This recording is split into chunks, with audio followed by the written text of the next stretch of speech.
Hello, good evening and welcome to Rangers Radio. It's Wednesday night, it's 8 o'clock, and it's time for the one and only South Side and a famous substitute this evening. How we doing, big man? Aye, good Ox, good to be on with your good self and a substitute this evening. Yeah, we were looking for somebody debonair, intelligent, smart, handsome. We struggled, mate. We certainly were. We're holding it down, weren't we? Oof, yeah. He's big shoes to fill, the big, you know? Yep, he certainly is. What can you say? I'm sure I'm disappointed he's not here tonight, you know, my wingman. But sometimes people want to take holidays during the football season, so what can I say to that, mate? Would you think he should have really took his holiday between last Thursday and Tuesday, then he'd been back for when they missed a show? Aye, I said that to him when I took him at the airport. You know, I had to see him off as well. You know, he was a wee bit... Was that emotional for you? Was that emotional? It was emotional, you know. We're going to be apart for 10 days, mate, you know. I take it he still owes you that 20 quid. I had to pay for the car park the way out and all. Shocking behaviour. Right, we better bring this guest in. What are you making of the guest? I think he'll get in a storm tonight, mate. Definitely. Rangers knowledge?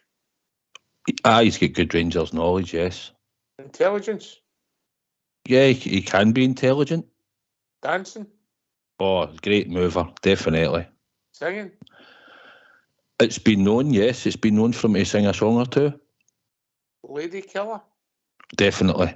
Magnet, mate. He's a magnet for the women. Good evening. I'm waiting on somebody else special coming on. Who are you waiting on me?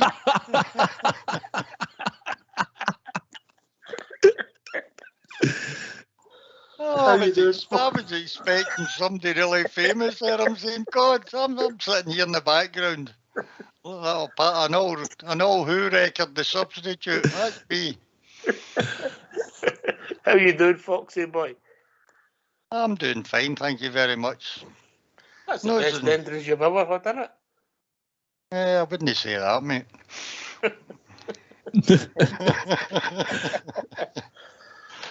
Right, okay, we're building up to a big game tomorrow night. There's a big game at Southside there. We want the fans to get behind the team. We've all got opinions on different players, the manager, this, that and the other thing, but it's time to get behind the team, mate. This is a big game. There's revenue. It's a European night, mate. Yeah. It's a European night at Ibrox, you know, and they're always good nights usually. Get to see a different style of football as well on that night to what we watch week in, week out when we play in the Premier League. But it's a massive game for the club. It's the start of the European campaign in this group stage. I think we're good enough to get out the group stage. So I'm looking forward to it tomorrow night. They will be a decent team. Technically, they'll be good. But hopefully, Ibrox will be rocking at the start and the team will give something to keep it going throughout the first half, mate. And probably we're looking just for a good start with plenty of pace and energy.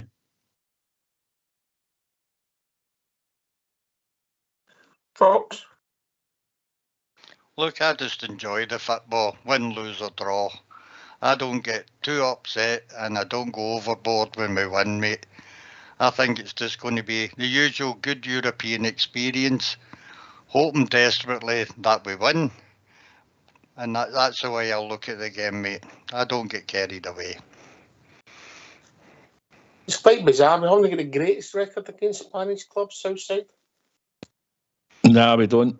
Early years, no. I'm sure you'll probably have a few stats there, but no, we haven't been great.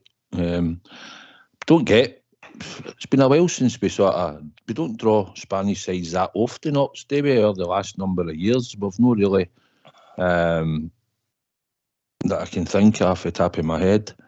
The last one. And same manager working up against as well, and Pellegrini. Mm-hmm. Vastly experienced manager.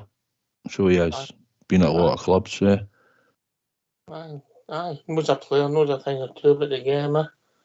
Aye, I'm sure he's done Real Madrid, didn't he? And we obviously remember him for Villarreal because he was there for quite a time, but I'm sure he went to Real Madrid at some point as well. And Manchester City, I believe. I think I can remember back to he was there for a spell and on West Ham. So he's been about, and he's vastly experienced, good knowledge of the game. So it will be a test for the Rangers team, because he knows how to set teams up and how to play ups, you know.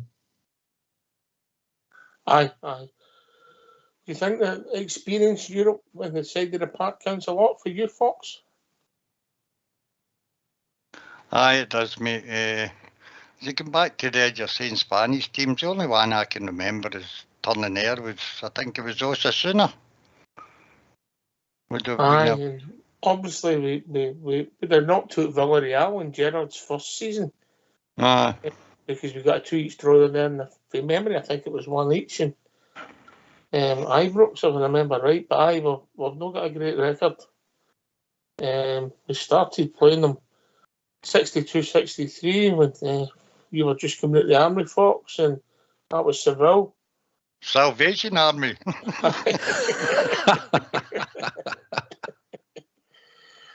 Jesus has you for a sunbeam. Then we played Real Madrid in the famous encounter. And then we go into Zaragoza. We knocked them out in 66-67 on the way to the final. We lost in Spain, and we went through in the toss of a coin. We 2-0 both games. Lost 1-1-1. Then we knocked out Atletico Bilbao on the way to the semi-final against Newcastle in the 68-69 First Cup. That's a strange one to try and explain how that worked, the First Cup. Then you have to jump on 10-year Valencia. Drew 1 each away, lost 3-1 at Ibrox. Kempes, Rainer Bonhoff, Southside. Aye, Mario Kempes. Aye, David, he was a good striker. They went on to win the World Cup, didn't they?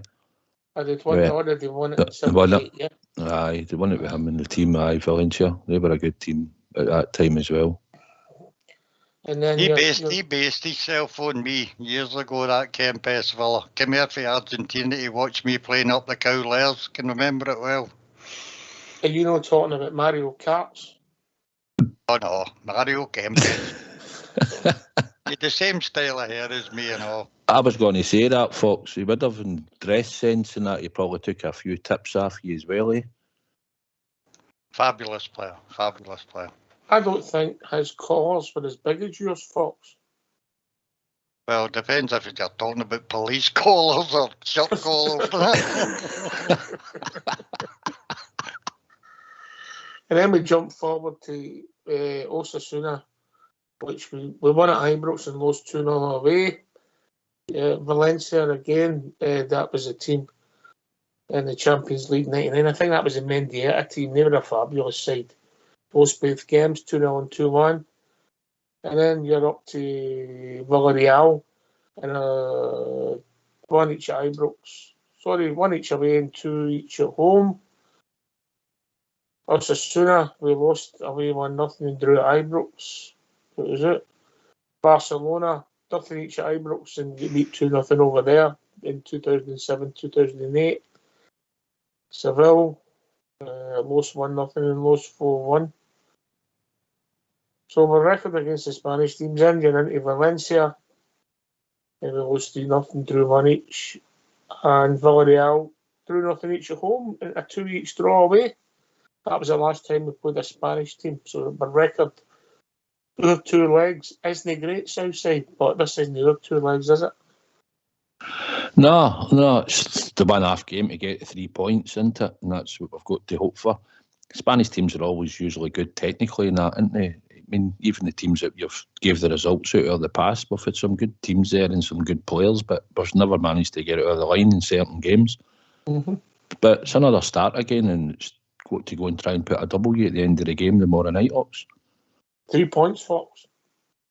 3 points, vital for a good start in this competition. I think it's going to be tight between the 3 top teams. I've never heard the Aris that much myself, but it'll be tight between the other 3. Hopefully, if we get off to a good start, that'll more or less, I think, guarantee us in 3rd place as a minimum. So it's vital that we get 3 points tomorrow night. Was he not one of the Musketeers? Who? Aris? Aye. No? I don't know. I didn't study French history, mate.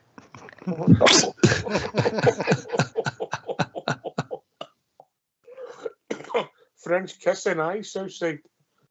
Yeah, he was definitely into that, wasn't he? Aye. Anyway.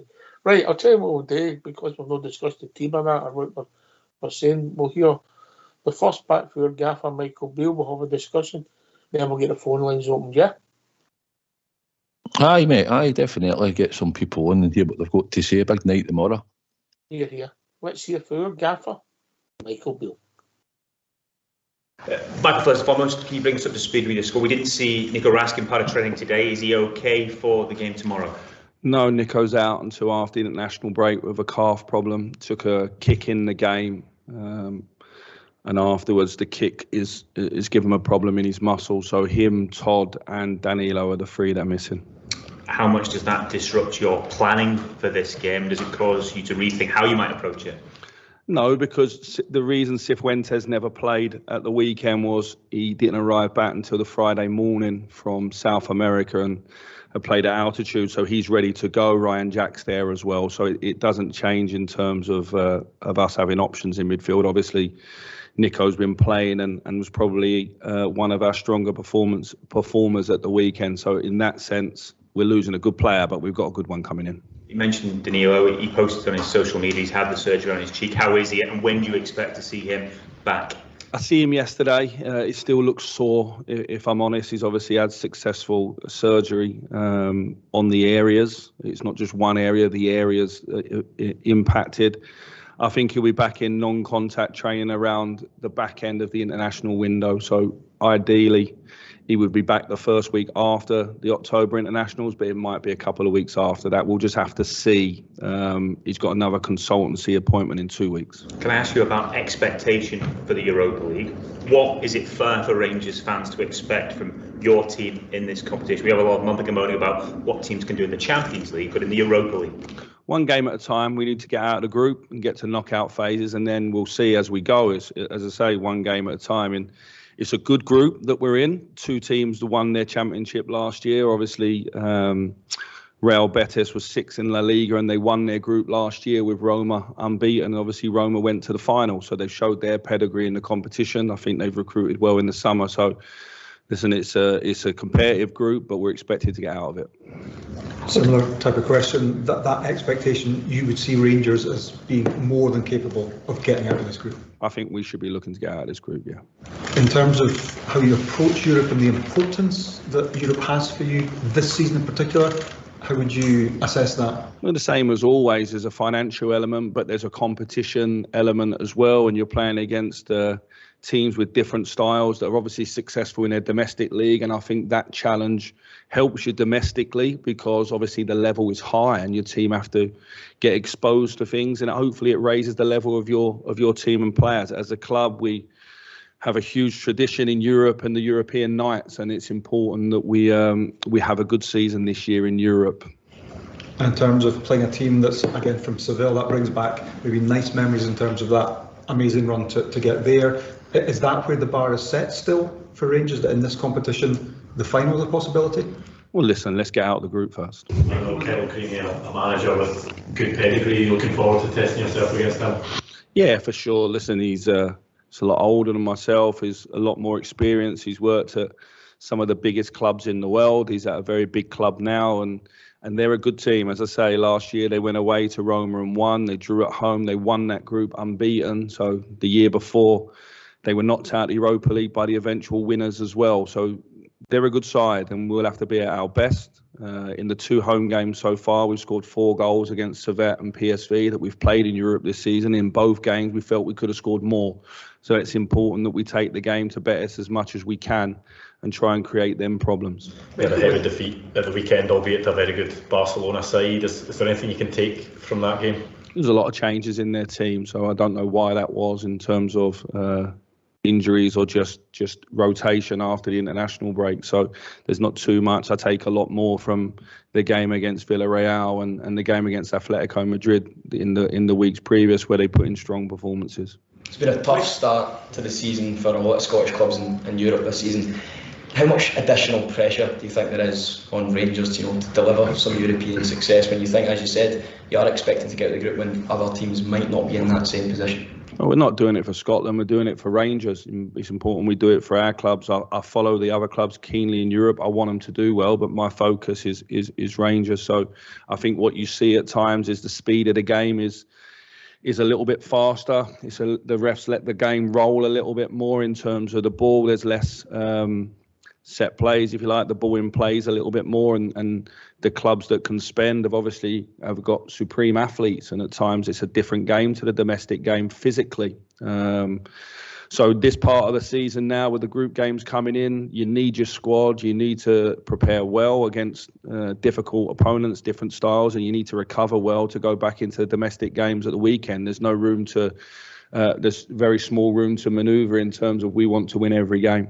Michael, with the injury to Danilo, is there a possibility that he could wear a mask at one point, or do you have to wait for it to fully heal? Have you got any indication on that? I think once he's back, he will have to wear a mask, but before that, it has to be safe for him to even get to that stage. So there'll be a period of time, maybe 3 or 4 weeks, where he trains unopposed. But I think these things you'll see his consultant in 2 weeks' time. We managed to have the surgery on the Monday, so the speed in terms of the turnaround was really good, and that will obviously probably save us some time at the back end of his rehab. And I have to say, he's been in great spirits. The technique on the header was almost a perfect technique. If you look how he's got there and really gone through with it, he didn't let it hit his head, so he actually went towards the contact. It was a horrible, sickening moment, and I'm thankful that the St Johnstone player only come out of it with concussion as well. Right, thanks for that, Fox. We're back, gents. Yep. Big news, Nico Raskin injured. Fox, we cannot catch a break. No, it was a big blow, and it came out the blue as well. We weren't expecting to hear of any new injuries, and that was a shock when I heard that this morning. In fact, it's probably 3 of our biggest players that's out, with Danilo and Cantwell and Raskin.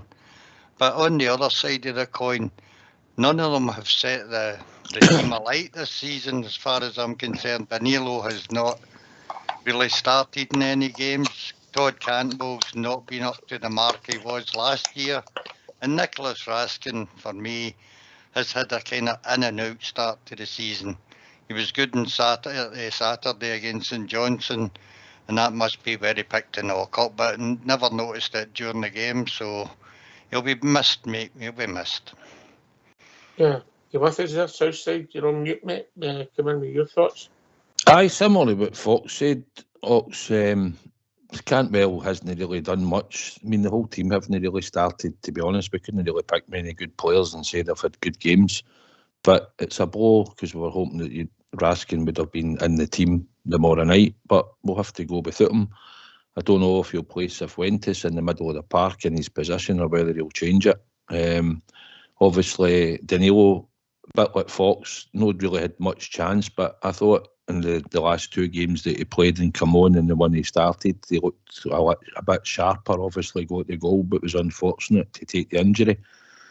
Just have to go on with Ox. And obviously Kieran Dowell's another one that would have never made the squad because of injury. So it's another player that I think Michael Beale would have been hoping that they lot would have been fit for this time of the season when it comes about and the European games kick off. But unfortunately for us, we just don't seem to get a bit of luck sometimes. No, I know injuries is part of the game, Southside, but we seem to have a fair share, and key personnel at times also. Obviously, even when Cantwell went down, and obviously I didn't think it was going to be as serious as it was at the time, and obviously he played on, and possibly Raskin's done the same. He's maybe had a wee bit of an ago and played on, and it's just blew up. I think he said it was a calf strain, didn't he? Wasn't sure if he got it at the game or whether he got it in training. And obviously Danilo was just unfortunate. There's no chance he could make the game, but aye, we'll just have to go on with Ox, and it gives a chance to other players that haven't really had the chance or are still trying to get into the team now to step up and be counted. Sure. Yeah, he's right. You've just got to go, mate. There's nothing you can do. You've just got to one door shuts for somebody, another one opens for somebody else, Fox. Aye, correct. We've still got kind of reasonable. I've thought John Lundstrom has played quite well since the start of the season. He had a lot of criticism last year, but I think he started well. Ryan Jack's capable, Cervantes is capable, and I think that'll be the middle three that will probably line up with Ox. Do you know? How are you playing that, mate? How are you playing it? If it was me, I would have Jack sitting and Lundstrom and Cervantes and just sitting in front of them. Is it two? Is it 4-1-2? Well, 4-1-2-3-1 will probably go tomorrow, I think. Oh. 4-1-3-2, aye. Aye, okay. All right, interesting. What's your take on it, Southside? I think if you play Lundstrom and Jack, you're not going to have much pace in the middle of your park. That's what I think straight away. Raskin had that bit of pace and he would get about the park. So if Cifuentes comes in there, I'd like to think he'll do the running and the grafting, because let's not be kidded, they two are slow. And in European, if it's quick one-touch football and we're not on the ball and we're going to them to go and shut down, then we're going to be doing a lot of running in the first half. We've watched that already. But if we're on the front foot, then you'd like to think, Fox, did you have Lundstrom maybe sitting on the right trying to push up, or did you have him sitting deep, filling in a back three? Oh, I think they'll sit in the middle of the park, mate. I think the big thing tomorrow night is, when we've got quite a slow midfield, is we don't allow ourselves to get stretched, because that's when you get the problems then, when you have no pace. And we need to move back and forward as a group and not allow ourselves to be left wide open at times, because I take it Betis will be clever on the ball. The boy Isco is very good, you know. So we'll need to wait and see. But as long as we keep tightly grouped tomorrow and don't allow them a lot of space, shut them down as quickly as we can, I think we're in with a good chance. Are you saying retaliate first, Fox? No, I'm not saying retaliating. I think when we get caught out in Europe, there's big gaps between defence, midfield and attack. And when we lost the ball, we're kind of wide open. And good teams pass the ball round us. But if you move forward and backwards as a block, you don't allow them that space, you know. All right, get these phone lines opened. Aye. Yes. Let's hear from you. Why don't you give us a call on 0141 356 1972. It's your show, it's your platform. Let's hear from you.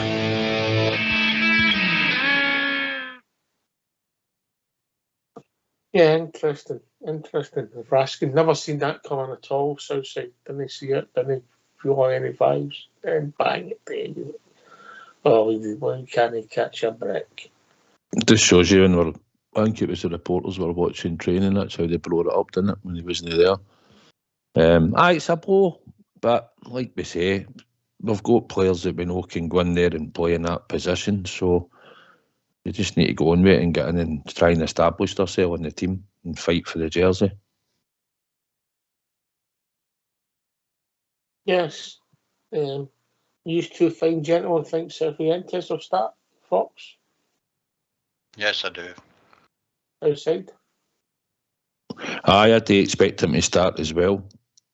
Did you think that before the Raskin news, Southside? Aye, I did expect him to play, to be honest. Aye, I thought he would have come in since he didn't play last week, and the fact that he did say he'll be the difference when he gets going in our team. So it's a big game in Europe, and he's one of our new signings. So I expected him, if he's fit, he would be in the team ups. Yes. Fox? Well, I expected him, obviously, to be about the first team. I wasn't sure whether he would start if Raskin was fit, but I'd have thought they maybe have held Ryan Jack back if Raskin had been fit, but it looks as though Ryan Jack will probably start tomorrow for me. What do you think yourself, Fox? I think it looks that way, mate, because all of a sudden we're short in numbers in midfield. Yeah, we obviously Cantwell and Raskin know there. We are quite short in numbers, Southside. Well, when I was listening to Fox when he was talking about the team, I think for compatibility you would need to stick Jack on the right-hand side of your midfield to cover for Tav when he goes up. He's tried him on the left, but I don't know if it worked. But if you put Jack on the right, does Cifuentes go left or does Cifuentes stay in the middle and you move Lundstrom slightly left? I don't know. That's what I was thinking. I was thinking about the three of them in the midfield if you're playing a three in the midfield. I think Cifuentes is more the box-to-box player than the other two. I think he'll get about the park, as you say, quicker. He has played as an 8 before, so I think he's got all the attributes to do that job, as long as the occasion's no too much for him, mate, you know. Just joining the club, never played in Europe, although he's played in World Cup qualifiers, etc. I think this is a different ball game for somebody like Cifuentes. Don't know what you think yourself. The expectations and what we expect will be high. Southside. Did they not play during the week against Argentina or something? I think he played a big game. He played against Argentina. So, I think he's got the experience in that. Obviously, it's when you come to a different country, new team, and you're trying to adapt. And he had played a number of games of football, and probably the MLS is a slower pace of games. But I think these are the games where you'll expect him to come in and show what he bought him for. I'd like to think he could put in a good performance for us tomorrow night, Ox. Aye. I'm interested to see where he plays because I'm used to gentlemen. I think he starts now, but I think that's because of the people who's not available, Fox. Well, as you say, we're down to the bare bones. I wouldn't be adverse to if we're under pressure in the midfield and moving Tav up into the midfield and bringing on Sterling. At least Tav's got some legs to get about there if we're getting overrun in midfield. Maybe late on in the game might be a good thing to do for him. Don't know what you think of that. At least he's got the legs, as I say, to move about the midfield and also get forward. He's good at long range shots, so I would push him forward if we get overrun in the midfield. Don't know about you. Southside, 29 minutes it took. Tav. That's only common sense, is it no? I know everybody wants to push Tav into that midfield slot, but I don't see it. You know, I don't. I think he does the job that he does, and he gets the assists and the goals when he gets forward and has a shot or whatever through how he comes late. I still think at times, but that's what we're relying on in this team for our two fullbacks to get forward to deliver crosses, and that's the thing we've got to create for them. But a lot of people say it. Fox, a lot of people have said it on the show. They'd like to see him on the right hand side of midfield, and I get it if Sterling's playing right back and he's not really going forward that much. But I don't see Tav as a right-sided midfielder. Ox, I think you should have a creative player. If you were saying, would you rather put Tav on the right side of midfield or a fit? If you were playing Cantwell there and he was playing well in that position, you would take him out to put Tav in there. Nah, no for me. You play creative players further up the park. Is that no a wee bit of a myth, but Southside, that he always comes on late? He's always up there. He's very seldom in. He gets crucified for he's very seldom in position at the back. So he kind of starts his run for midfield, does he not? Aye, we seem to get down the right quite a bit, so he is sort of further forward. But when we go into these games in Europe, Fox, we'll not dominate the ball for 90 minutes or 70 minutes like we do up in Scotland. You'll have to be back defending. So it's only if we can dominate the game that we'll be able to push our full-backs up the park, but that will depend on the midfield. I don't know if he'll play a 2-3-1 or he'll change it and play a 4-4-2 or a 4-3-3. I don't know what he'll do. It depends on how he sets the midfield up, but we need to get command of the midfield to be able to make sure that our two fullbacks can go up the park. So that's the battle we need to win. So we have to win the midfield battle first to make sure that we can get our full-backs up. I was just saying because Real Betis play with 4 forward players, mate. So I would say for the majority of the game, James Tavernier will not go forward. I was just saying if we start to get overrun in midfield, I would bring on Sterling and push him forward one. That was all, mate. I wasn't suggesting he started there. All right, okay. There's rationale behind your argument, Fox. I get it. If you're asking me, do I think Tav would look comfortable in midfield? I don't. I think the assets he gets to arrive late, and he's obviously made a name for himself with our club by the amount of goals he scored. I don't think he does that if he's one up. If that makes sense. Well, aye, because midfield, when you play right side of midfield or wherever you're going to put him in there, you'll have your back to at times when you've got to. You see the midfielders, they sometimes take the ball and play short passes, and then you've got to be good at tackling. And he's not the greatest at that either, Fox. I just think he does a great job for where he plays when he comes forward. And like you say, he gets himself in at the back post. He's scored with headers. He won the ball in the halfway line against Ross County, strode forward, and nobody really came to him until he got himself into a position and he scored a wonder goal. He's got that in his locker. But I just think we try and keep the system the way it is. But I get what you're saying. You could put him up if you were getting overran, but you'd think if you were making a sub, you would just make sure you put another midfielder in there or a winger or something.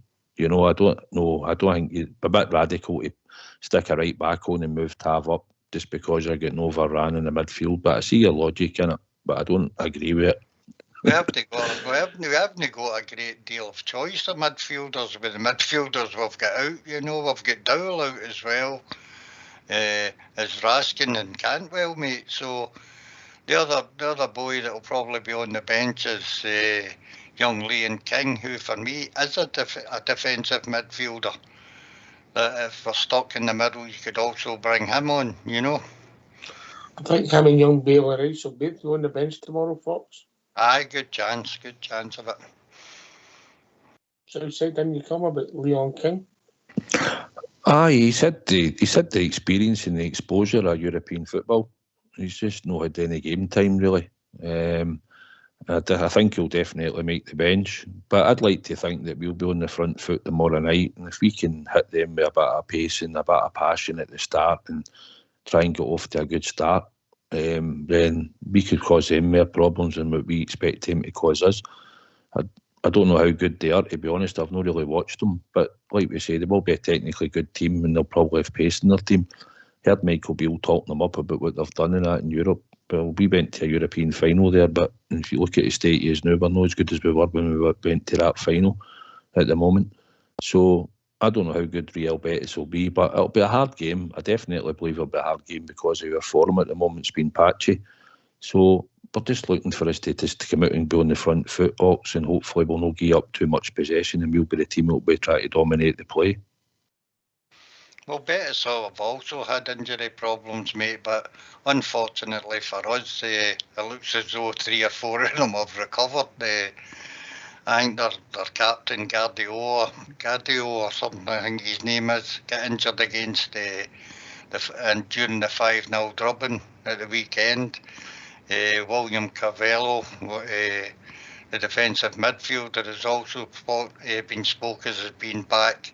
And of course, they were in doubt with their goalkeepers.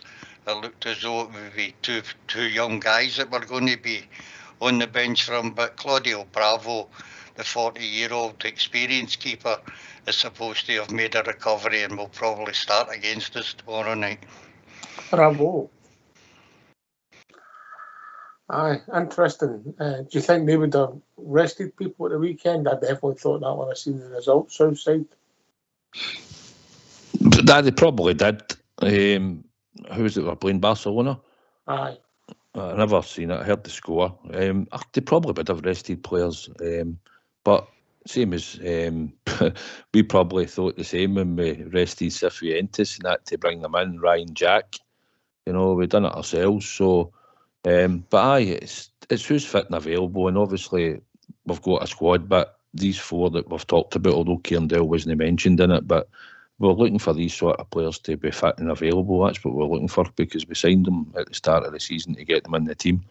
And unfortunately for us, we're missing four. But like we said, what we've said earlier, mate, there's time for other people to step up and try and get the shirt and try and make it their own. And also we're looking for tomorrow nights just to get a win and get the 3 points on the board, and that'll give us another bit of confidence. Ultimately, it's a league set up, so a win is win your home games are 7 out of 9, and you go a long way towards qualifying, Fox. Oh, of course, aye. And that's the main target, is just getting into the next round, mate, and I hope we do. I think Michael Beale in his press conference sounded confident. I don't know if the Rangers supporter is confident as Michael is. But going back again to Rio Betis there, I don't think they dropped MD for their weekend game, mate. I think Bellerin played. I think their front four, who will probably start tomorrow night, Luis Enrique, Isco, and Ayoze Perez, who are the three attacking midfielders, all played. And their big striker up front, William Jose, will be a big danger to us as well, mate. Southside, what you making of Fox's Spanish? I was like, that was the port report there, you know. I've been getting lessons off him. Brilliant. Listen, boy Spanish.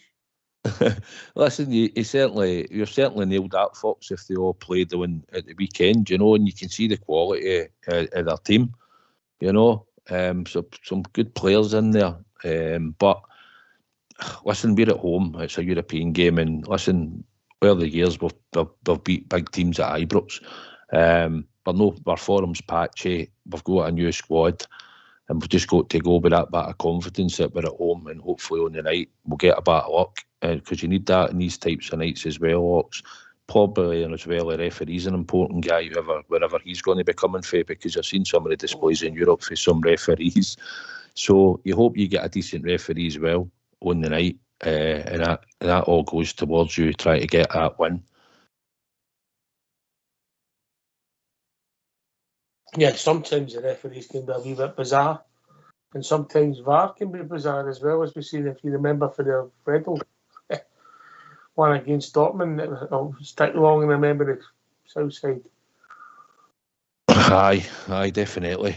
Some of these decisions you see, even VAR in these European games as well, for certain handballs and stuff, and certain decisions is different from what you watch in Scotland and sometimes down in England, the way they interpret it, handballs in Europe as well. So all that can go against you, but hopefully tomorrow night we'll get the luck and we'll get the victory, and hopefully we can get a decent performance. But to be honest, Doc's performance for me second tomorrow night. It's just about getting the result and getting the 3 points. I agree. Anyway, we've been joined by the one and only James from Tennessee. Evening, James.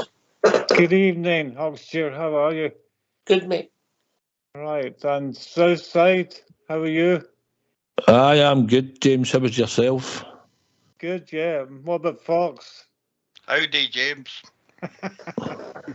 I'd just like to thank Southside for that parcel. That was a nice a gift of that Ibrox Stadium picture. I've ordered a picture frame for it, so that was very nice of you, and all those badges. And also the kind of Indian hat, or whatever you call it. Did you like that? Yeah. A Davy Crockett hat. a big Stevie. That was courtesy of Big Stevie. All right, thanks, Stevie. Yeah, I'll wear it tonight and get a picture taken when I'm playing football. But James, do you want a receipt for that? The Indian hat? Because if you do, you better go to the shop. No, but it's quite funny actually when you put it on. But just like to thank the Stevie and Southside for that. Was nice to get all those badges, Rangers Radio badges as well, which was very good. And So I'd just like to phone up to thank Sis. I got it yesterday. So just a quick point. I want to ask Fox a question, right? You know, Fox, like James Tavernier, a lot of people like him, like yourself, because he's a great attacker. There's no doubt about it. And I was so pleased when he won 55. I think it was a great achievement by James Tavernier, and I'll always remember him anyway. But you know that I'm not a great lover. He's defensive, and that's the problem. So it was all about opinions. But do you think James Tavernier will be here next year, Fox? Just a question. I do actually. Aye, yes. Right. Okay. Well, that's good. Because it does bring a lot to the team and so forth. I think he's too nice a guy sometimes. I think like sometimes he should be toughened up a wee bit, etc. But we'll see what happens anyway. But you know yourself that some people will criticise him and you like him and so forth, and that's your opinion. And some people think he's not a great defensive player like Southside. I would say that you would say he's not a great defensive guy, but he does score the goals. Another thing, I was looking up. I saw the game Feyenoord yesterday, and Gernot Trauner, the Austrian centre back, was excellent. Now, he came from LASK to Feyenoord in 2021 for about a million euros or something. Why can we not get players like him, our scouting system, and we buy players that are reserves to Feyenoord instead of first-team players? So that's the question to the panel. I think there's a lot of reasons, right? But I get your point, but if we're being honest, and as much as it pains, I think your club is a massive draw for a lot of players in the market we shop at. Yeah. There's certain players might not entertain it because of this, the antiquated setup we've got in Scotland with the grounds, the surfaces in the league. Southside. Yeah. I would say, James, if they were probably playing first team level, it's probably the league and that they're coming to would probably put them off. If they're playing at Feyenoord, they're getting European football, so we can't really tempt them with that. Yeah. But we should be able to, or we could probably have in the past maybe like to go and get players like that when they were playing first team level at their clubs. You know, I remember doing it with Arthur Newman and all that, you know, players like that. But I agree, I just think the market that we're in and we're shopping in, we're getting players that we're getting. Michael Beale thinks they're talented, James, and it's down to him to get a system and a style that is going to make them look good. Because at the moment, they're no managing to show us anything, and they're patchy and what we're watching at the moment. But I think that's how it is, James, just because if he's there at the moment. And the scouting system, I'll be honest, I don't think our scouting system's good enough at a club like Rangers. I don't think it's good enough. You know, we should be looking in certain markets, even sometimes going into the Scandinavian market. Elaborate, big man. Elaborate. I'm not going to argue with you. I'm just wanting to hear what you're thinking. Well, I just think we don't. Well, I've not got any concrete proof, but I think we should be looking sometimes at the Scandinavian market and stuff like that. I think when you go down the shop in England, unless you're getting players that are on freedom of contracts and you're coming out with a Todd Cantwell, who normally you couldn't afford, and you're looking at that market, I just think you could be looking at Scandinavian market. You could maybe be looking at Portuguese players in certain leagues, and try and get down that road and see. But I just don't think our scouting system probably at the moment and our network's that good. But I could be wrong, and maybe the players that we've signed through Michael Beale, and that might prove us wrong in time. But at the moment, I just think our scouting network should be a lot better than what it is, and we should be looking in other markets that I don't think we even look at. All right, okay, that makes sense. That makes sense. Fox, any thoughts? Well, I think you'll find that most teams find wee bargains now and again for about £1 million. But when you think of the amount of people playing professional football, you can't scout everybody. So there will be gems scattered about the place that's not been picked up yet. But I think most teams have the same success rate as us, mate. Yeah. Maybe out of about 7 or 8 players, you maybe get 2 that make the first team for even a season or a couple of seasons. But Feyenoord will be in the same boat as us. If you probably looked at the rest of their transfers, they'll have a lot of players that didn't work out either, you know? Yeah. Here's another question. That's hypothetical. Say Rangers gave the 3 U's £1,000 for a weekend to travel to a game to watch a couple of players. Would you take it? The expenses, Rangers etc. gave us £1,000 to go together. It would need to be Partick Thistle if we were going together for £1,000. No, I'm talking about overseas. Say you were sent to, say, Austria, the 3 U's, and you went to see Linz or something, that team that guy came from. Would you do it? Yes. Oh. Yes. I would do it, but wouldn't you say I would be able to pick MD Brilliant out, mate? Would it have to be they two, won't we? Yeah. No, you'd need to learn to drink first before you come out with me and suicide. No, he's changed to the funny tumblers, hasn't he, with that new drink that he's drinking now, isn't it? Aye, he's at that age, gin and tonic age, you know. I mean, he's well past a good swallow now, mate, you know. It comes with an umbrella.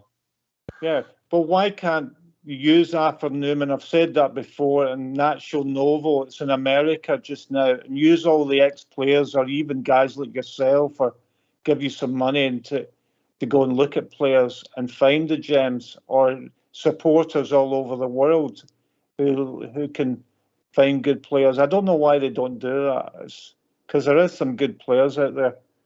But it don't make sense if that was the case and you're looking at other markets, say America, Australia, and you're looking all over the world. We have got contacts. Yeah. What we take then is people have got an interest to contact the scouting department, the email, and say, look, here's a guy playing, you might not have heard of him. And then modern world, you can watch football 24/7 a day, but you don't have to go and watch him live to see his games, yeah? Yeah. And then if you decide you want to go and have a look at him live, you've done the donkey work and it's the final nail in the coffin. I suppose they wouldn't mind getting a database for individuals abroad, Southside. Aye, I mean, we've had a success rate over the years where we've brought foreign players in, and some of them have turned out to be really good and successful. Brian Laudrup, for instance, you know. But I think, James, we should be looking at our academy more. I think we should be trying to produce our academy, and we can name Patterson and that. People are going about Billy Gilmer, never played a first team game at Rangers, into the first team and that. But obviously people seen the talent, he gets took away. The boy that went to Aston Villa that Steven Gerrard took, can't remember his name at the moment, but that young boy was scoring loads of goals for us and he was doing really well. But you get lured away to a team in the Premiership because all this generation of boys growing up, probably they look at it, what's happening now at the academy and how many players in the last 3-4 years that were brought through.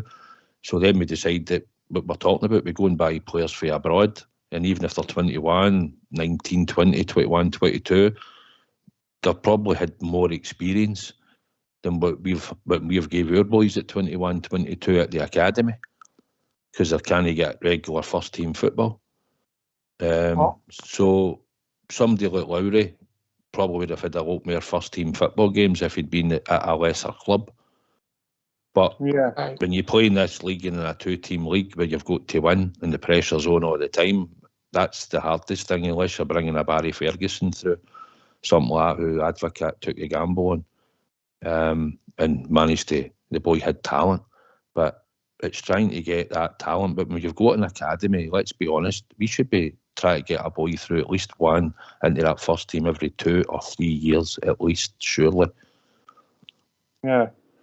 Like the other question, would you not see Lammers and Dressers, would it not been better instead of buying the two of them to just buy one really good player? Because they haven't set the heather on fire, to be honest, so far. Would it be better buying a lamp and a dresser than Lammers and Dressers? That's a good at the moment.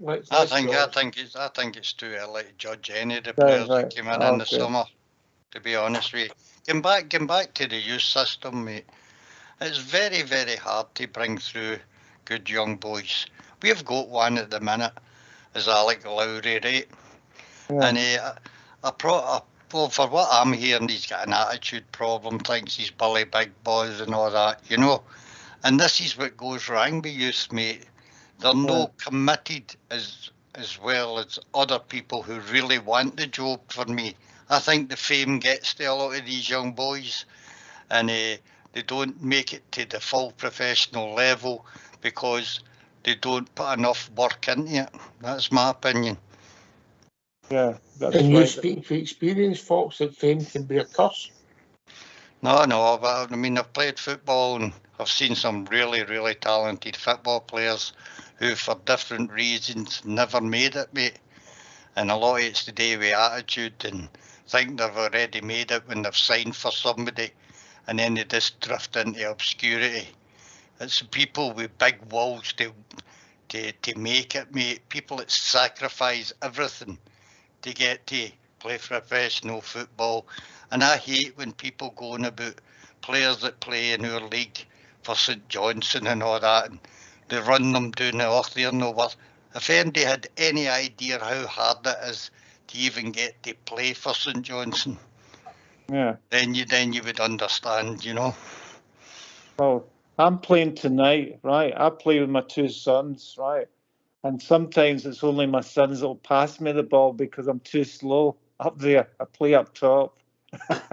I know how you feel, but I give my all when I go and play. I know I'm slow now because of my age, etc. But I know how. Yeah, you've got to put in a lot of effort, and that's what I think some of our Rangers players should put more effort in, because we talk about settling in, but if you're not having a good game, one player always said, you're not having a good game, try harder, go run, try and get a tackle and win the ball or something. And that's what a lot of players don't do. They just don't make the effort. Somebody like Lammers, Southside, I mean, he started really well in pre-season. The competitive games have started. For being honest, he's been poor, and Fox is right. It is too early to judge, but if you can critique him on the competitive games up to now, he's been poor. However, he could improve. But when you're not having a big good game, as James rightly says, you've got to put a shift in. And you could say that boy, when he's not having a good game, he doesn't put a shift in. There's players that's like that. I used to. Sakala was a good example. Sakala would try and work hard. Lammers, I think, is technically good. He's took a while to settle. He's not produced in the league games, and he lacks a bit of pace. But I do see he's got vision. He's got good close control.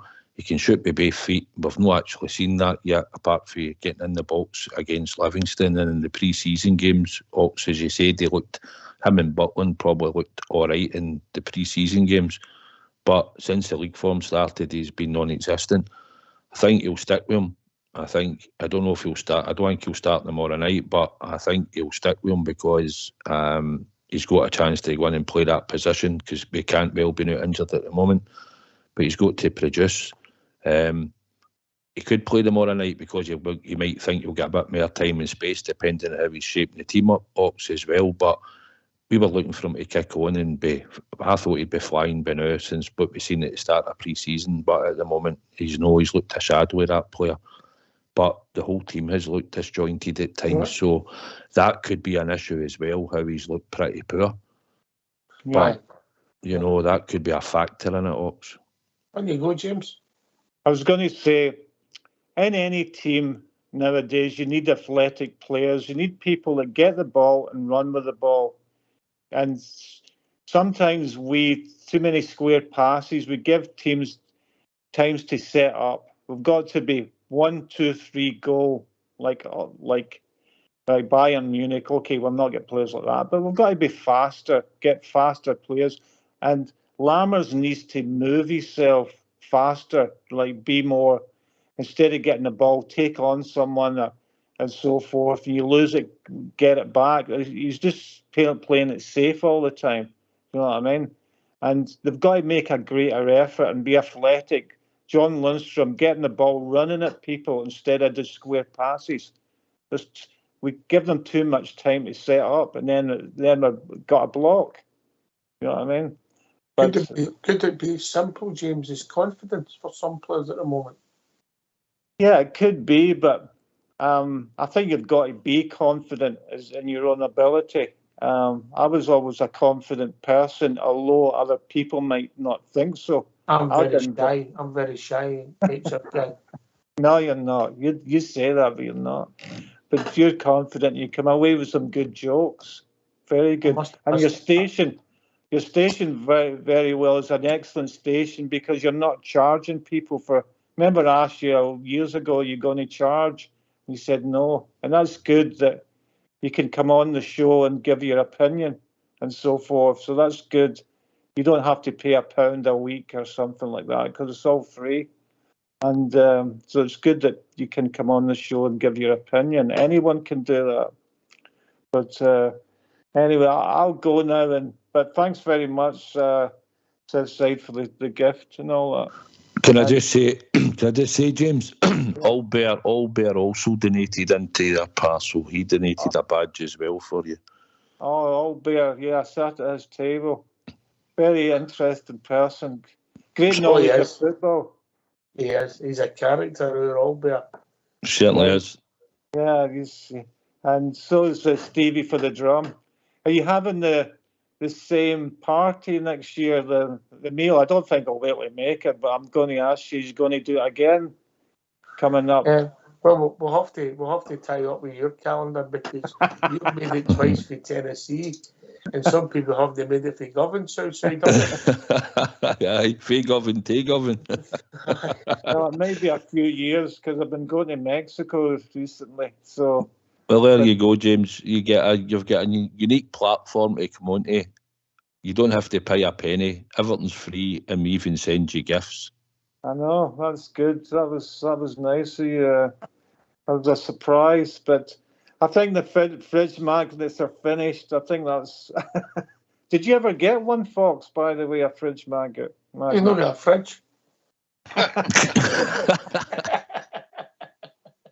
I've got a root cellar. Anyway, I've got a few spares, so I'll bring the last of them the next time I come. But it may be a few years. But you change the colour. It's not me. It's just a Tennessee thing. But that's the way the colour is. It's just a fridge magnet with Tennessee on it. But anyway, thanks, boys, and keep up the good work. Enjoy the show. Take care. Mate. Speak to you soon, James. Bye now. Cheers, James. Bye, James. Bye.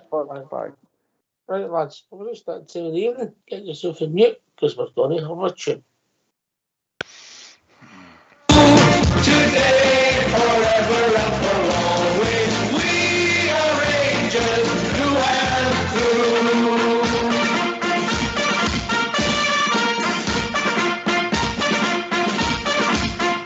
Well, the legends come and the legends go, but Rangers live on just the same. For a new one's born when the blue shirts won, and we all remember their name. We are the legendary Rangers. We wear the legendary blue. Today, forever and for always, we are Rangers through and through. And there is no doubt what we're all about when we face the world and say, bring it on some more, 'cause you know for sure that we don't do walk away. We don't do walk away.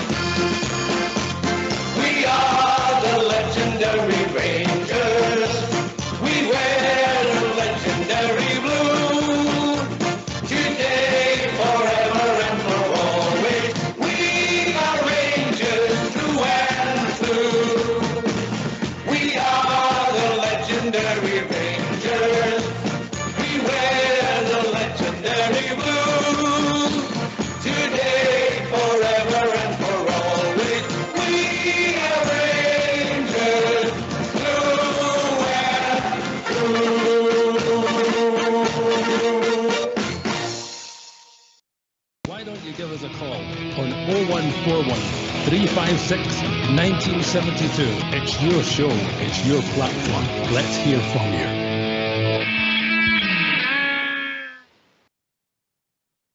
Oh, thanks for that. Good to hear from you and Mucker there, James from Tennessee, Southside. Aye, it was good to hear him come on.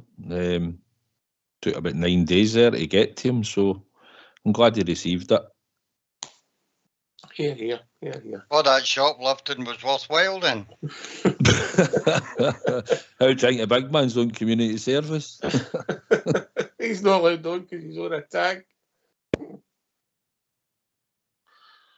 Right, okay. It's always great to hear from him. It's amazing, really. We've been 2 dudes in the last couple of years. He's turned up at the medal.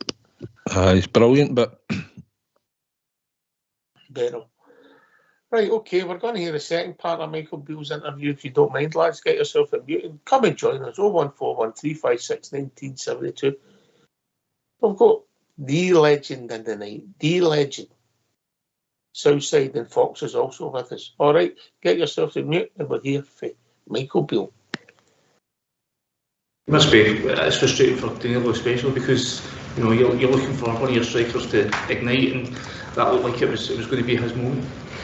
Yeah, listen, the good side of it is that we obviously have Kamar fit at the moment, which is the first time in a long time, and he's played his first 90 minutes, I think, since August or April of 2022. We have Cyril, we have Seema who came on there, and we have Sam Lammers. So in that sense, we do have numbers, and in this moment, I'll be looking for those guys to show their quality in the team for sure.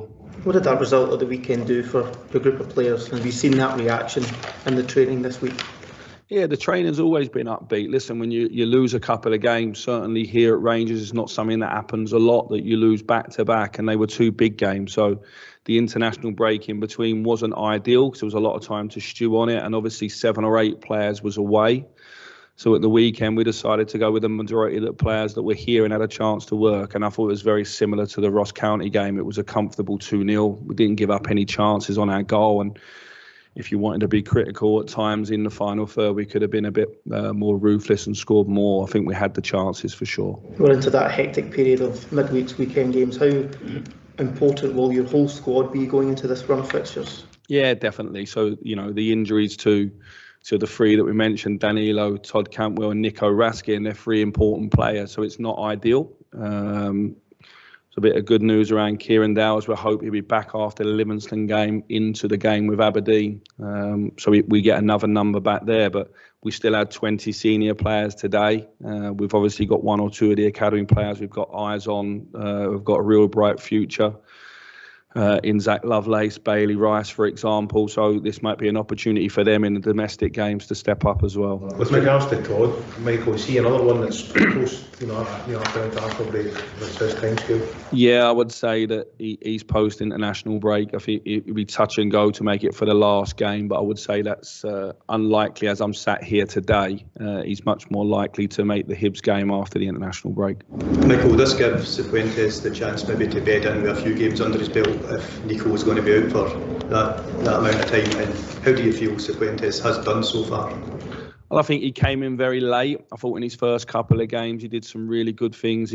Fantastic cross against Servette, which should have been an assist. He had one also against Livingston where the defenders made a fantastic block from Cyril Dessert. So he's been unfortunate in that. And then he's been away on international duty. So this is his moment. He's been here for a while now. I said it recently that, the new players have been here long enough now. He was the last one to come in, but I still think he's ready to go.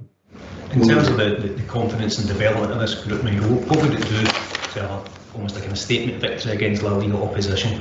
Well, I think it will be a big boost to everyone, the squad certainly, the staff and the fans. And I think what's most important is that we go and take the game and we play with energy and we play with quality, and then we're playing against a very good team. If you look at their front 4, I think they're very, very dangerous and good players in midfield, international players in midfield. So it'll be a good game. It's a great game for us to challenge ourselves, but it's a big opportunity to get this group up and running. After this, we have 2 away games, and away games in Europe are difficult.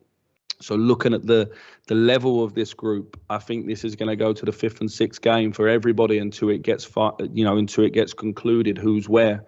It's important that we, as the games go by, that we build up enough points to make sure that we're qualifying for the latter stages of this competition. On Josie, coming to playing in Scotland, playing in Europe, is he going to adjust to perhaps a different speed of the game? Perhaps MLS playing at a different tempo. Is that going to be something that he's going to have to get used to as he settles in? Maybe. He obviously he played against Argentina last week with his national team, so he's experienced. He's played in a World Cup, so he's an experienced player.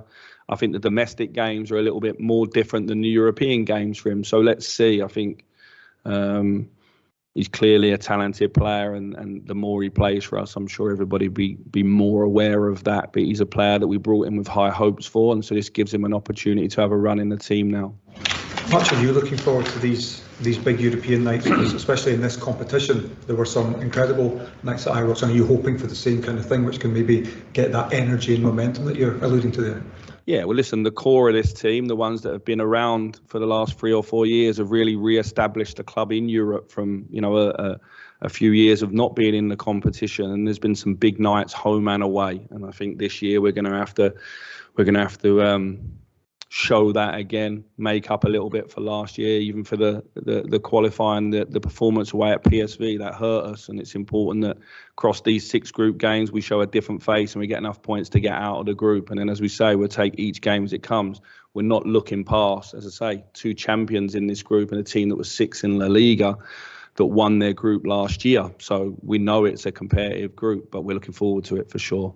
What kind of reaction do you expect the Ibrox crowd might cause the first game there since the Celtic defeat? I think they'll be behind the team. They show that every week. They support us. I thought the fans were excellent at St Johnstone at the weekend. There was, they cheered the team off. They clapped them off. So I think they want to see their team go after Real Betis, and we'll do that as best as we can. They're a good side. Players like Isco in there and the Jose Perez, we have to be careful with some of their attacking players. But the most important thing tomorrow is that we come off that pitch and we're talking about Rangers players. That's the aim for everybody. As I say, it's a real high quality game. We're looking forward to it. We have been since the draw came out.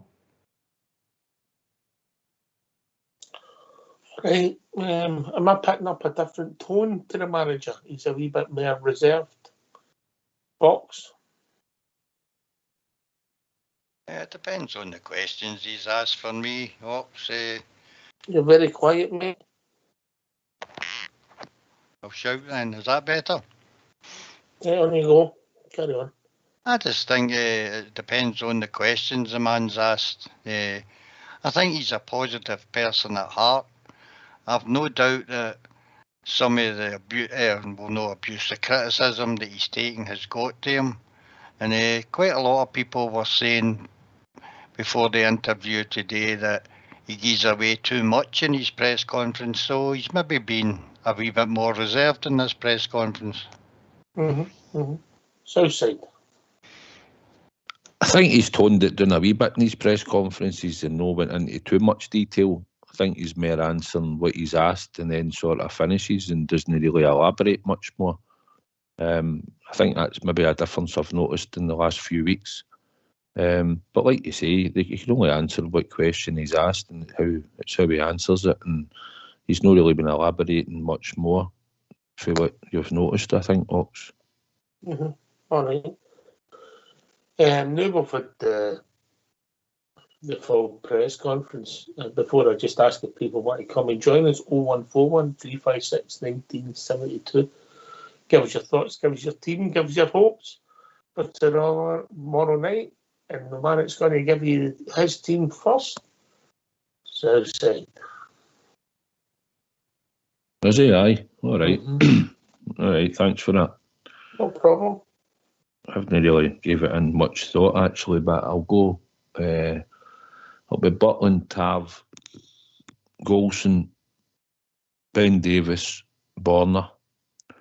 Midfield 3, I think, will be Cifuentes,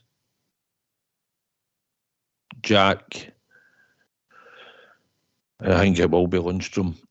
And up front, it'll be Dessers, Roof, and Matondo.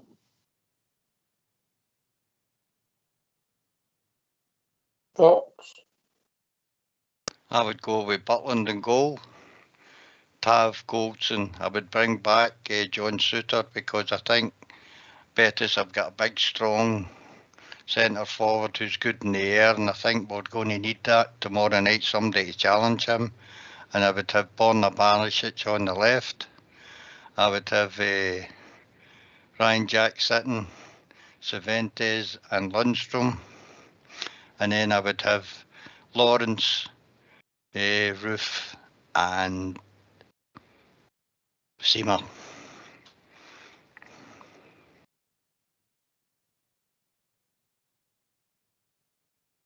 A bit of a difference in the front players. The floor's all yours, south side. No, he's picked a good team, Fox. And in the front three's got Seamer up there by pace. I put Matondo. But it'll come down to the midfield, I think. It'll probably be that because of the availability of what we've got. But maybe going forward, do you think you would put Lammers in there and play a front two and keep the pace for later on and see if it could go that way, Ox? Because he's Bolton, and I know he's no showed thing me, but you know what managers are like. They usually want to make sure when they buy a player that they want to make sure that he's getting proved right and with a bit of space and time in Europe. Do you think he would put him in, or do you think the three that we think up front will be a three? You're saying he'll go with Dessers, Lammers and Lawrence, and then maybe replace them with Seamer and Matondo, two of them to bring pace on day after another. Is that your thinking? I think if he plays a one, then the Lammers probably plays. I don't know if he would play Lawrence in there. He might, but by just coming back and only just doing his 90 minutes, I don't know if Lawrence would start in his team. But I was thinking, would he do that and have Roof and Dessers up front? I get that. I get the rationale of having the subs and bringing the pace on, Fox. Yeah, it has worked a few times, but Seaman I thought played okay the weekend. Where would you play him, through the middle, Fox? I would have Lawrence as my attacking midfielder, and I'd have Seamer and Roof up front, mate. Mm-hmm. All right. Lawrence, you just let him go and play? Aye, put him in the middle of the attacking midfielder and let him see if he can use that. He's got good awareness. He can see a pass, and there's a bit of pace up front with Ruth and Seamer for me. All right. I get it. So why would you know play Dessers? What you thinking there, mate? No, you're looking for speedy players and Dessers. Hello there. That's it. Aye. I've got across his house. We've been joined by Stuart. Evening, Stuart. Hi guys, how you doing? Aye. I think the excitement's building for the morning. I could sort of, you get that feeling all day, and you're hopeful that we're going to turn in a good performance. You were talking about Michael Beale earlier. I can't remember who it was. One of you was saying that he looked a bit. I thought he looked a bit subdued tonight, and I don't know, a bit on edge, a bit maybe fed up with all the criticism and all the rest of it. And I wasn't keen on his demeanour tonight. I was hoping to see him a bit more buoyant. But I could understand, I think he's maybe been told to water it down a bit rather than keep going on and getting the press things to come back at him, if you like, or maybe even the fans, and try to be a kind of more stoic sort of attitude. That's what I feel anyway. And I think they've had a good heart-to-heart, the players. And you know what? I think Ruth's got a big part to play in this. He's an experienced lad. And I watched him the other day, the last time he was playing. He was kind of attacking players. He was saying, look, come on, get up and do this and that. He's kind of a bit of a leader that you maybe not notice, I don't know. So I think they've had a dressing room bust-up sort of thing, if you like. And I think it could galvanise him a bit. That's just my feeling. Do you know what I mean? I really do. But I also think you were talking about the team. I also think I'd like to see a kind of 3-5-2 sort of thing, and work it for there. I really think this team's kind of dangerous. I've looked at them, and if you minded Goldson, I can't mind what game it was, but he was good at coming out to the right when Tav was up and blocking a few shots. He played brilliant in that game. I can't remember what game it was, but he really played well. I don't care if it's Servette or Eindhoven at Ibrox. And I feel that if Tav's coming forward to attack and Barisic getting a bit of your width there, I think if there is a fault at the back running up the side, Goldson could come out and sort of clear it and could work out. I mean, there's that many different combinations for the middle and up front. I think it's quite interesting. It's got to be interesting tactics, but it could change at any end. Aye. Sure might have left us, but hopefully we'll get him back and we can maybe take some of these questions. Yeah, listen, I think Beale maybe just been a wee bit smarter, and sometimes we read too much into it Southside. I think because he's been a bit expansive in interviews and stuff before and talked quite a bit, and now he's sort of been a wee bit hangmate. Listen, I think he realises himself. He's coming into this game, the team and the performances for the players, and we've also now had injuries to key players. He's looked at the opposition, he's looked at the quality they've got, and he probably will be a bit worried about it because we've not started well and he's not had the 100% record that we thought he would have had in the league.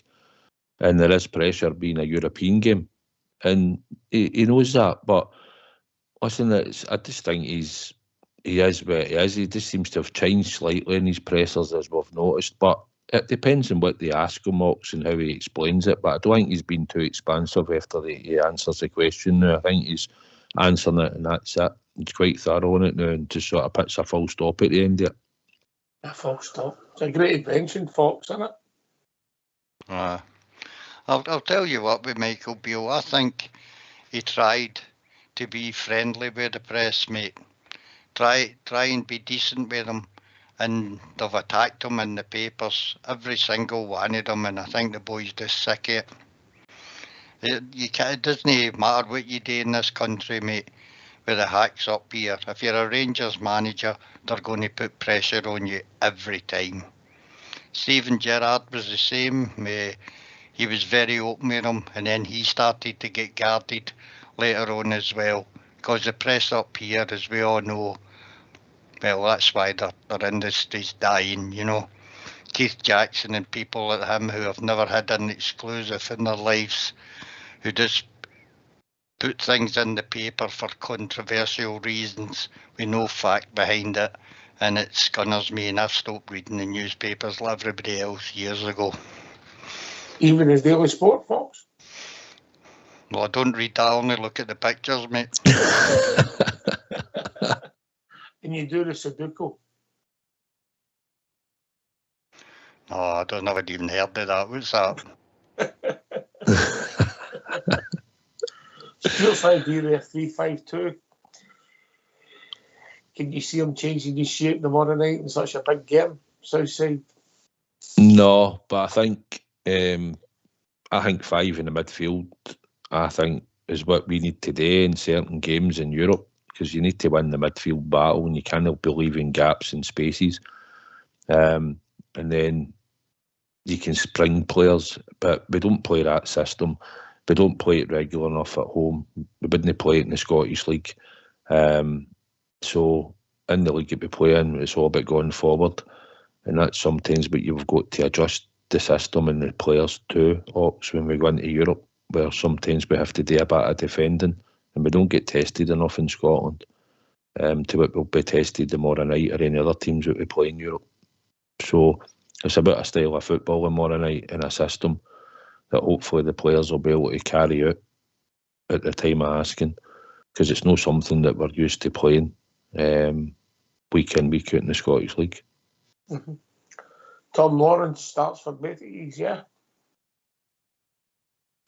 I think he's a definite after the way he changed the game on Saturday, mate, moving in more forward, allowed him more time on the ball. I thought he was kind of poor before that, but he got a new lease of life. I seen Michael Beale pulling up to the side and having a word with him before he changed him into that position, and I think he revelled in it, mate. I thought he was terrific late in the game. Definite starter for me. So, Sid? I didn't have him starting in my team that I sort of picked. I didn't. If his fitness is up, and as Michael Beale said, he was ready to go after the international break, depending on if he's had any reaction for the game at the end of on Saturday there. But if he's flying and he's clear to go, then there's a good chance that he'll probably have him in the team to start with. There'd be no reason why not to put him in, because we need a creative player in the midfielder in our team. Is he that player that can maybe move positions to make you a wee bit more solidity in midfield, because he can play there as well, south side? I think Tom Lawrence, as we've seen, can play in as a 10. I think he could play probably for the left-hand side of midfield or further up. I think you could see him drift for there and come in. I think he might have played there at Derby at times. And possibly he could probably play off I'm imagining he could maybe play off the right-hand side box as well. But he certainly can play as a 10, and I think he could play slightly off that 99 when we played PSV. Last season. He might have. Kent was sort of inside, but he might have. But he was in a more forward position. But I see him playing across any of the front three positions for either side. But obviously he'll be comfortable in a position that he'd want to play, and I think it'd either be the number 10 or maybe slightly off the left. But then again, that would mean that you're going to be finding a space for Matondo if you were doing that to play Tom Lawrence. All right. I like Lawrence, and I hope he gets back to peak fitness and he gets a run of consistent performance, Fox. Well, he started, before he got injured, he looked a very good player for us. And as I say, the last half an hour on Saturday, he looked back to that sort of player that we were expecting when we signed him. I think what I like about him is he's willing to take shots for range, mate. He's got a good strike on him. And as I say, he's also aware and has that bit of quality in him to find Ruth. And in my team anyway, Ruth and Seema trying to maybe break forward. So that's where he would be for me. I think Lammers and Matondo will come on as substitutes and do what we have been doing in Europe. When players are tired and you bring them on, you know. All right, okay. Hopefully Stuart's back with us. Did you have it against Stuart? No. Stuart. Yes, mate. Do you think he deserves to start on his performance on Saturday, Tom Lawrence? I mean, we know he's a decent player, but his match fitness wise, he's nowhere near the level of other players that we've got in the squad. No, when you look at the minutes, mate, but he played 90. There was no. I mean, hello. Back, Stuart, yeah.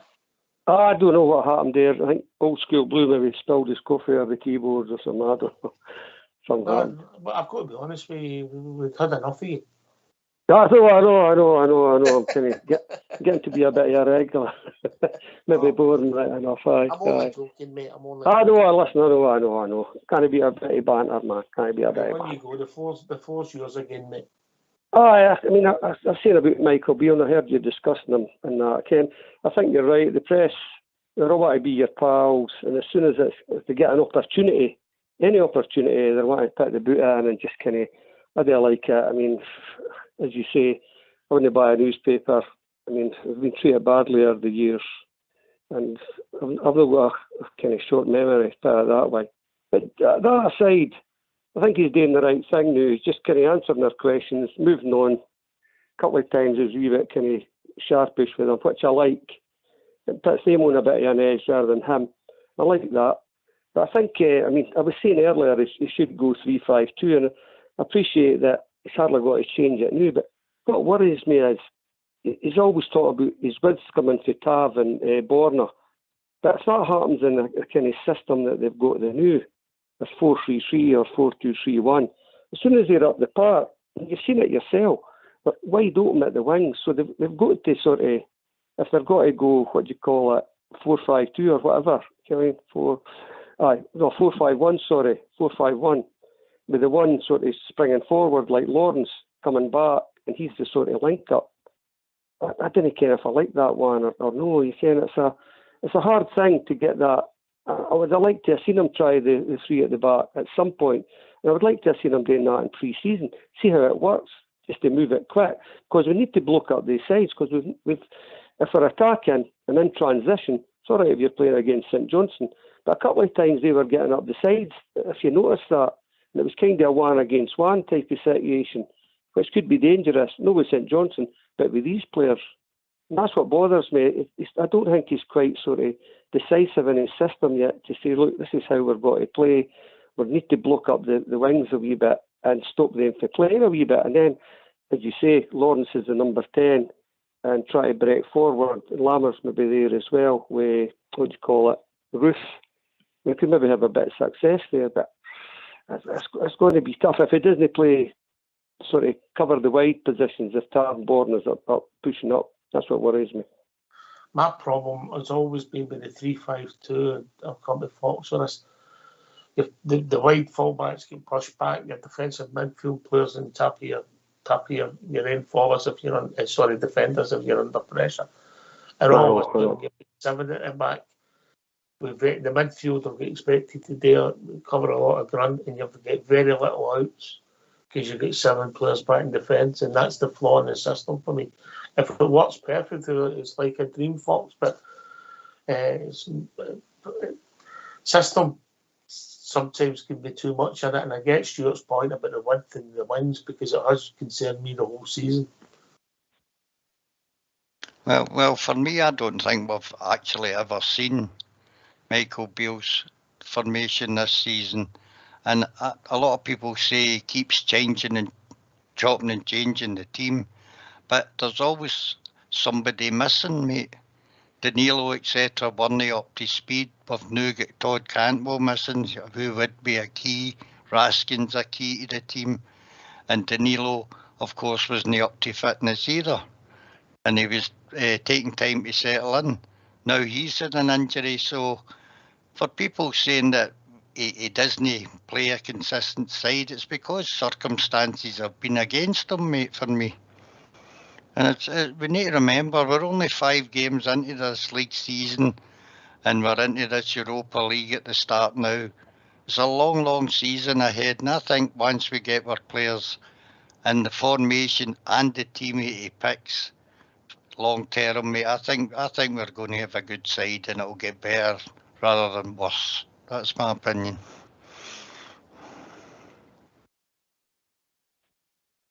Outside.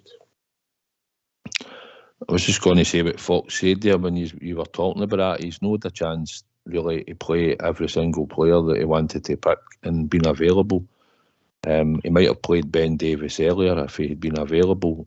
Does he want to play a back 3, Stuart? I think he's alluded to he would like to, but at the same time we've not had a chance to play the 3 of them when they were all fit. If they can stay fit and he looks at it and wants to play it, I think a 4-5-1 in Europe's better, because I think in the system that we play, we know where the gaps get left. Then one midfielder pushes across to cover. It leaves a gap in the middle of the park. We've watched it. I can see it from where I sit in my seat. Sometimes you don't get that view when you're watching it on the telly, Stuart. But when you're at the games and you're sitting in a stand, whether you're in the Copeland stand looking at the park or you're in wherever, you can see a bit more than what you would see when the boys are getting following on the telly. But you can see huge gaps in the middle of our park, and sometimes when our centre-backs have got the ball, we've got one player that might be in the middle of that park, but we don't go and create triangles or shapes to play a 5 and a 10-yard pass and then go and try and move again and play wee moves. Even when we're trying to walk the ball out the back, it's poor. We get no players that come and show, and then they don't know what to do when they get it. If it comes to Raskin, he's back. He's facing our defence. If it comes into him, he just lays it back to the centre-back. But it's slow. We don't seem to have movement with pace. But that comes for your coaching and your style. And at the moment, we've got these 3 players out, and possibly Doyle might have been added into the squad should he have been fit. And with them being the 4 signings, we're now missing them in a European game. And when he had a chance earlier in the season where we thought we'd have seen the new signings play, for one reason or another, they weren't up to speed. So it's disappointing that we've got injuries and we've not got all of these full all these players available to try and play tomorrow night. But we've got a big squad, and we'll have to go with probably a Lundstrom and a Jack and ones that have been there before and played European games for us, and hopefully they'll turn on a performance for the ones that are missing. Sorry, all right, sorry. Aye. What I was going to say is, what you were saying there is 4-5-1, right? Now, what's Taven-Borna got to do? That's the big thing. I mean, it's got to make the sort of wide positions overcrowd it, because Taven meant to. I mean, Beale's always said, I want the left back and the right back to bomb forward. That's going to be difficult if it's a 5 kind of midfield like that, and they're no in it, if you know what I mean, if it's not a 3-5. If you watch PSV, they sort of had 3 at the back, and they kind of opened up, it was wide, and their wee guy out on the right, who was a great wee player, he was always hugging the touchline, and that could have been somebody like Tav, and sort of getting the ball out there. I can't mind what one of you says, we didn't fill the park enough. We always seem to be too much to the one side or whatever, and that's where we get exploited. So the kind of 4-5-1, I just don't know where Taven-Borna fit into that, how they're going to get forward. Because the 2 and the 5, do they come back to cover? I don't know. It's a tricky one. I'll tell you what, Stuart, I read ages ago that Beale wanted to experiment with a 3-6-1, which is very close, of course, to a 3-5-2, where the option is you've got your 3 centre-backs, then you've got Tav, a defensive midfielder, and then Borna, and then 3 attacking midfielders and 1 up front. I think that's the way he was talking about it, where there's actually 6 in the midfield. And I know it sounds strange, but when you look at the players that he's bought in, I wouldn't put it past him at one time to play that, because he brought in Sima, who can play as attacking midfielder. He's got Lawrence as an attacking midfielder. He's got Cantwell as an attacking midfielder, and he's got a choice of three strikers to choose for. So, you know what I mean? No, only one of them will play, but you know. I know.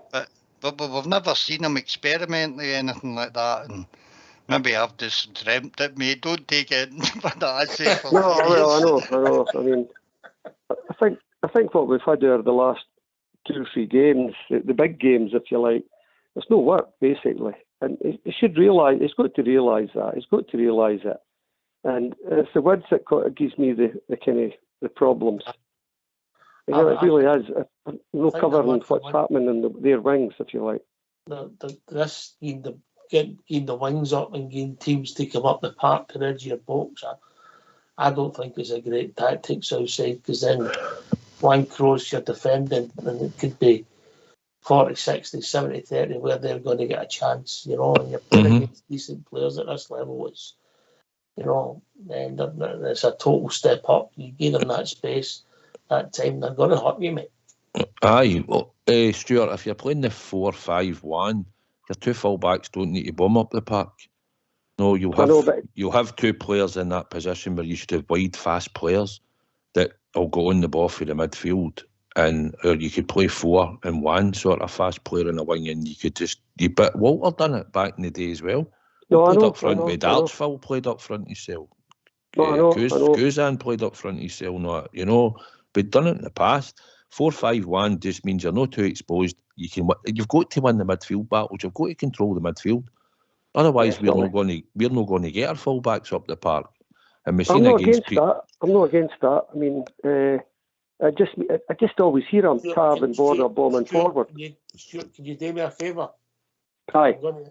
Just wait till you hear your name and let the people finish. Yeah. All right, no bother. Okay. Right, carry on.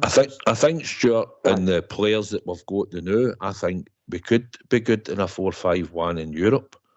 I think if we had all the players available, like Cantwell and I think Dowell and that, and I think Danilo, De Ressers or Roof up front, and you've got obviously Cantwell would have been in a more forward position, but I think the 4-5-1 it would have suited us better in Europe. But he'll play this expansive football where, like Boxy said, we're too narrow.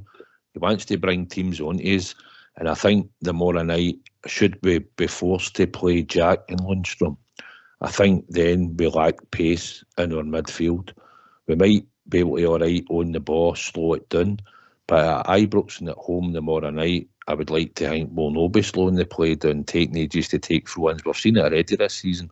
I'm hoping that we'll try and play with a quick, fast tempo, and let's try and get to them, and get the first goal and see how they react for it. But we need to be on the front foot tomorrow night, hopefully. But they are a quality opposition, but I hope he doesn't go in with a negative attitude, Stuart. And you come, Stuart. Aye, no, I agree. Listen, I mean, I've no objections to the kind of 4-5-1 scenario, because you're kind of making it 4-4-2 at times if Lawrence is there, Bretting, and you are giving yourself cover, because that's what worries me at times. And I'd maybe change his kind of his tactics, if you like. I hate him always saying Tarna and Borna bombing forward. That worries the hell out of me at times. But I didn't disagree with you. That would sort of work in the initial, and somebody could be Bretting forward, where it's a Lammers or what do you call it, Lawrence. You need the creative sort of guys in the middle as well.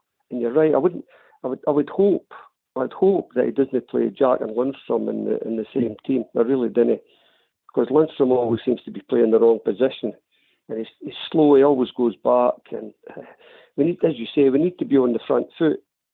And I wouldn't be opposed to 4-5-1. Just keep it a bit tight there, and maybe have Matondo sort of on the left.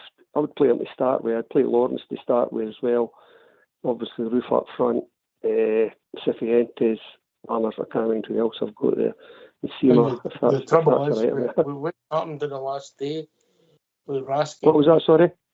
Well, what's happened in the last today, where he's getting information that Raskin's injured. But to be honest, folks, it looks very likely that Jack Lundstrom will start. It does. I don't think we've much option in there apart from them, mate. As I said earlier on, the only reason that we'll get run there in the midfield is if we don't go forward and backwards as a unit, mate. If we allow the game to us to be stretched, mate, that's when we'll have problems with the two in the midfield and one sitting. I also think that if we want to win this game tomorrow night, we must start with two strikers.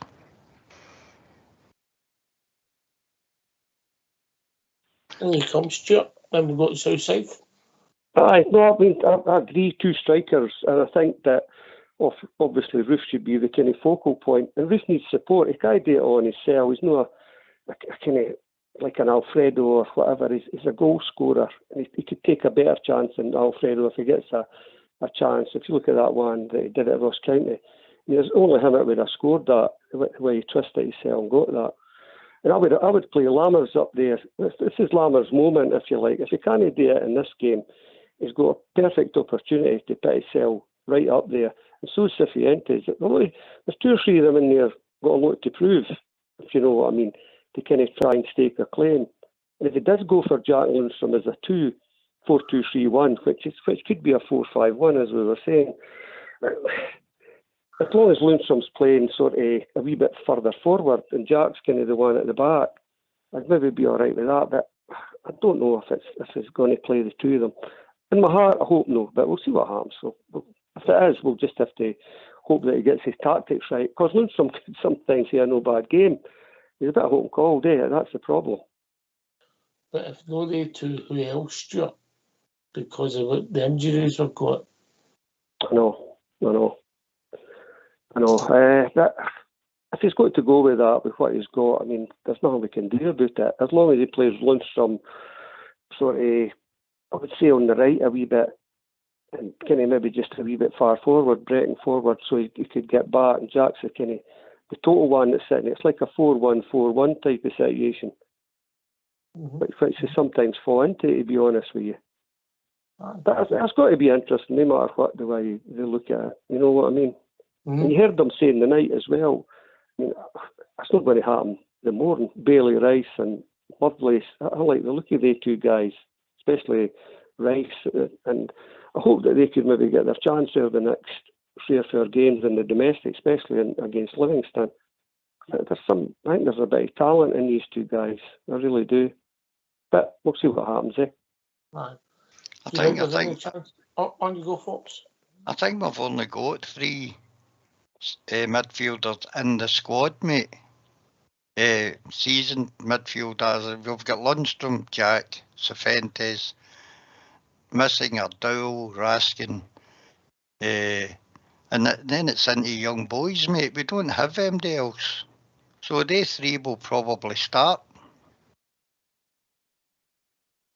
Yeah, I think you could be right. Yeah, because they're down to the bare bones in midfield, Southside.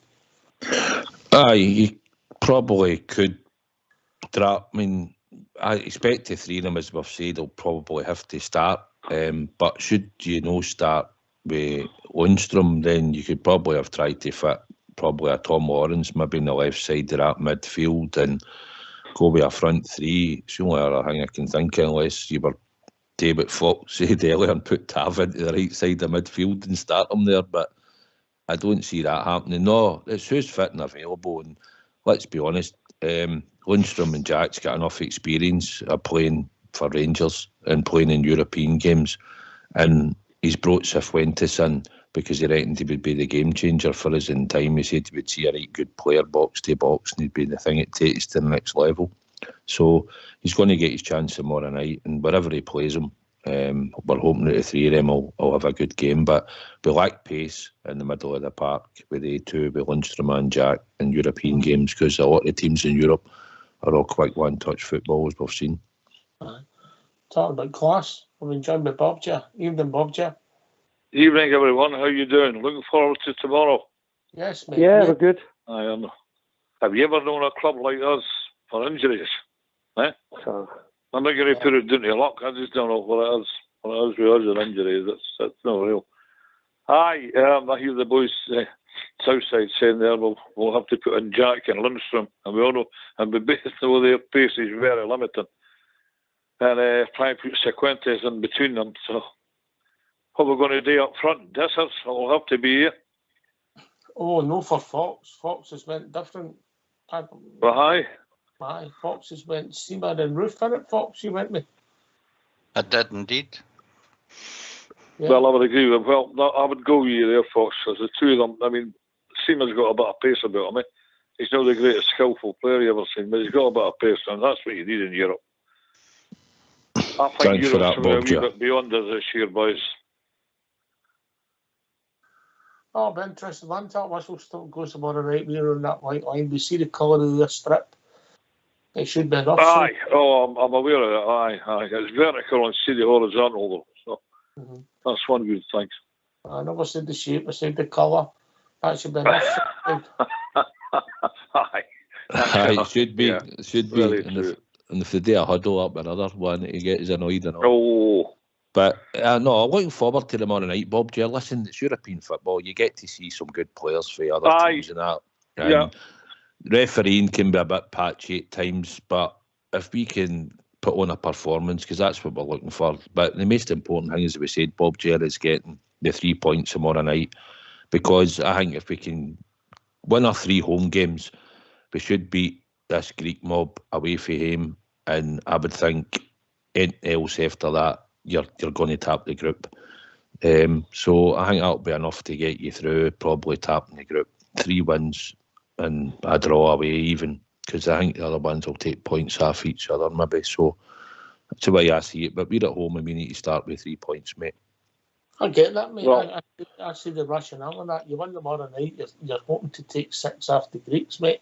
Obviously, you're sitting in 9 points. You're in the box seat. I get that. And you come, Bob, Jeff? Aye, exactly. I mean, we all know the way it works for now, eh? So the manager seemed pretty confident today anyway. He's saying that we should win our home games. I'm sorry, I misquoted him there. He says we should get out the group. Well, we'll see. It's a favourable draw. So, yeah, we'll just have to wait and see. It's the injuries that are concerning me. I'd rather have seen the boys playing, but that's football. That happens. That's why you've got a big squad. So let's get in here tomorrow night, Rangers. Give us a performance of note that we're all craving for, eh? We're sick of this one-pace, leggy stuff. Let's get up for it tomorrow night, Rangers. Don't get me wrong, this lot 10th in the Spanish Primera Liga, but I heard the other night they've got half their team back, so we'll see how it pans out. Eh? See with injuries, Fox, I mean, one's a kick in the calf, Danillo's the head knock, and Cantwell's the assault that caused him to get injured, which could have been a penalty kick. You know, they're all different. I don't think there's anybody at fault. There's no muscles or stretching injuries, There is people at fault. It's the other teams that we play in Scotland who kick us all out apart, mate. That's the problem. Fair comment. Yeah. I'm more concerned if all the injuries are similar and you've got an issue with your own club, yeah? Aye, well, I've seen a couple of quotes on social media saying, what's our medical staff doing? As if it's their fault, mate. Players get injured. Unfortunately for us, it's the ones that suit the new, especially the latest three, are probably, in Rangers fans' minds, were three better players. And it's came at a really bad time for us. We'll just need to hope that the old guard that's we thought we had get rid of, well, not get rid of, but maybe have brought in players to take their positions, will do as a turn tomorrow night. Lundstram and Jack on their game are a good couple of players. Cifuentes needs to show us what he's got tomorrow night. It'd be interesting to see what he plays, and your point with Cifuentes, Southside, could you have him in a 4-4-2, with him back in the right and Lawrence on the left to start with?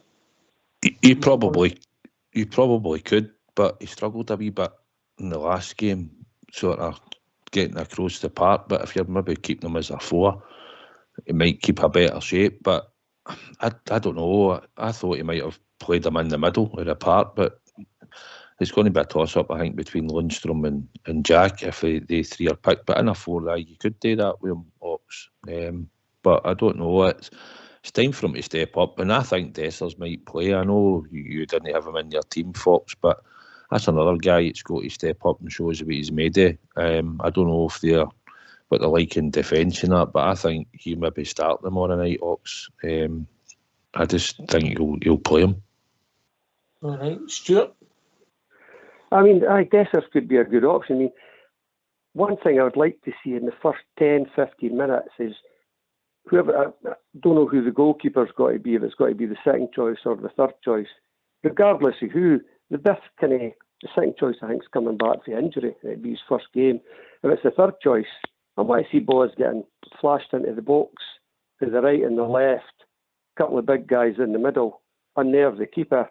Especially if Lawrence could get a couple of shots away, he could rattle a ball, asking Roof, just pepper the goal a wee bit and see what happens. You know what I mean?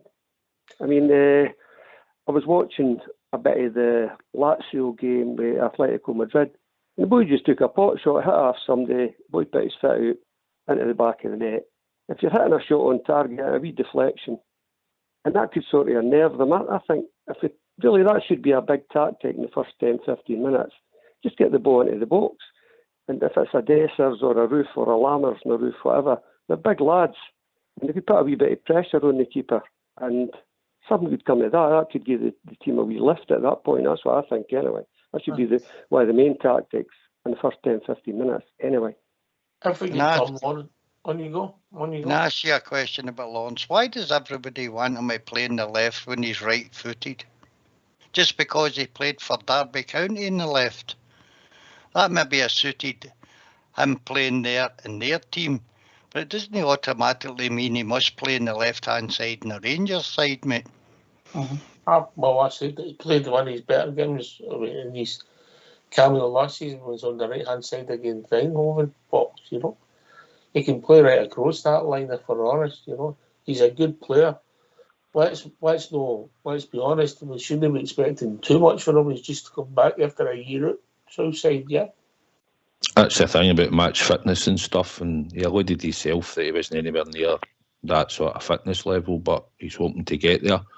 I know what you're saying, Fox. I agree with what you're saying. Matondo also played on the left when he was at his last club because he said he felt comfortable playing there, and then we played him on the right.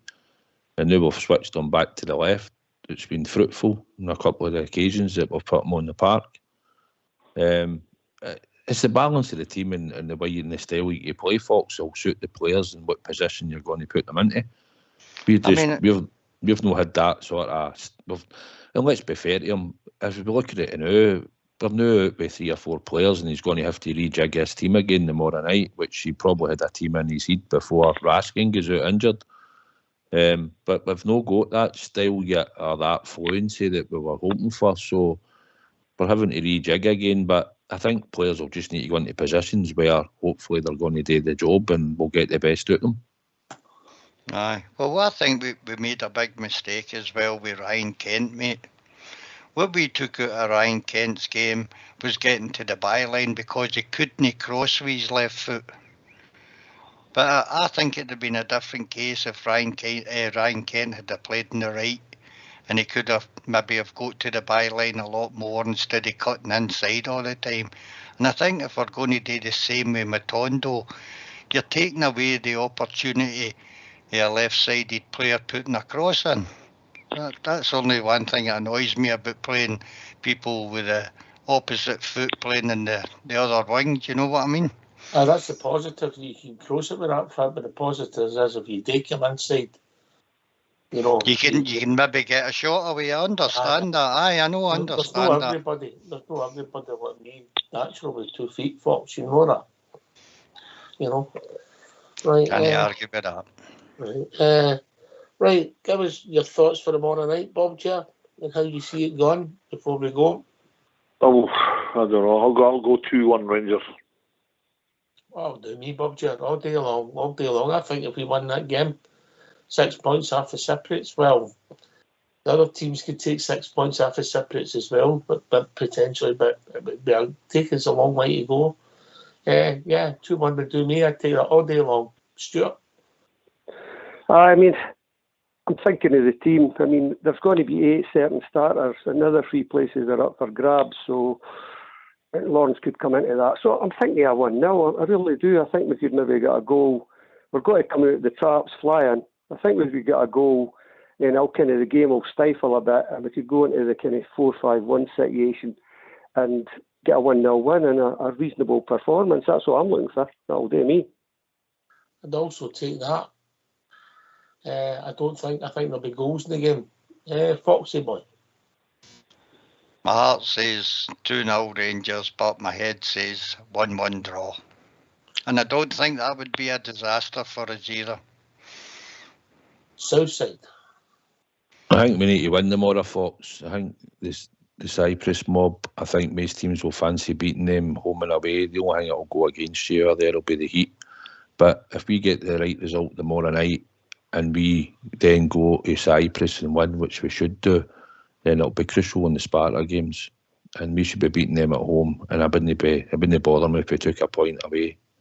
And that would put us in the box seat for when we play the Cypriot mob again and we win. So that's the way I see the group. Tomorrow night, it wouldn't be a bad result for a draw, Fox, but I think we need to get that win that then creates a group for us to go and try and get more points on the board. And I think the way we can go about it is getting it away from him and the Knicks and gaining 6 points. So 2-0 to the famous Glasgow Rangers tomorrow night will do me. The only reason I'm saying that with my head is, mate, we're missing 3 of our big players, and that's the only reason I think that we'll probably. I would take a draw at this moment, but I really want us to win. But I'm being honest, you know. You're always honest, Fox. You know, apart when you gain change back. Right, Bob J, thanks, mate. Always a pleasure. As usual, Paul. Thank you so much. No, not at all. Always welcome. Stuart, you're becoming a fixture.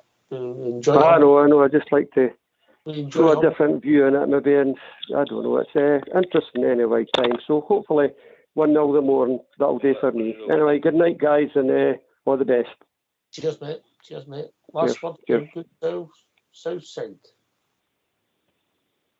Aye, it's been good to be on the night with your good self and the famous Fox. Thoroughly enjoyed the show. Good wee bit of conversation.